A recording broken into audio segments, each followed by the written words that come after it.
তো আমরা দেখুন এটা হচ্ছে কি ১০৮টা শিব মন্দির যেটা রয়েছে কালনার ১০৮টা শিব মন্দির। এই যে জায়গাটা বসে আছি, তো এই যে বাইরের সার্কেল রয়েছে, এই বাইরের সার্কেলের মধ্যে রয়েছে টোটাল ৭৪টা শিব মন্দির।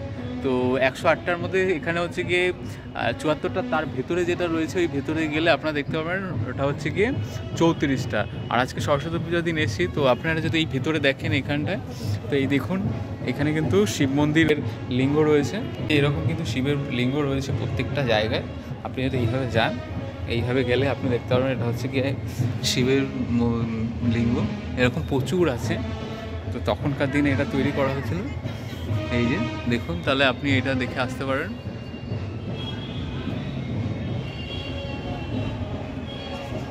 তো আপনারা লাইক, শেয়ার এবং কমেন্ট অবশ্যই করবেন।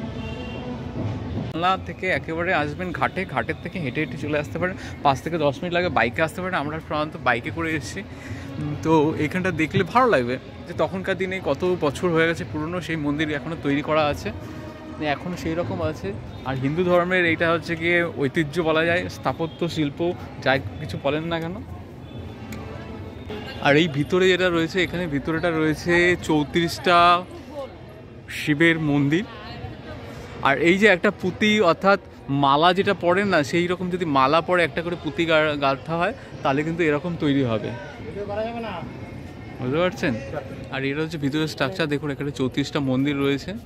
তো এখানে প্রত্যেকটায় একটা একটা করে দেখুন, এটা হচ্ছে ভিতরের স্ট্রাকচার। ভিতরের স্ট্রাকচারে কতগুলো মন্দির রয়েছে, শিব মন্দির রয়েছে ১০৮টা। তো এখান থেকে পুরো যখন আপনারা ঢুকবেন ভিতরে, তার মধ্যে ১০৮টার মধ্যে এই যে ভিতরের যে সার্কেলটা আছে মালার মতো, দেখুন একটা করে পুঁতি যদি গাঁথা হয় সেরকম, যে এটা মন্দির যেগুলো তৈরি করা হয়েছে সেটা হচ্ছে ৩৪টা, টোটাল ৩৪টা রয়েছে। আর এর বাইরের যে স্ট্রাকচার রয়েছে সেখানে রয়েছে ৭৪টা।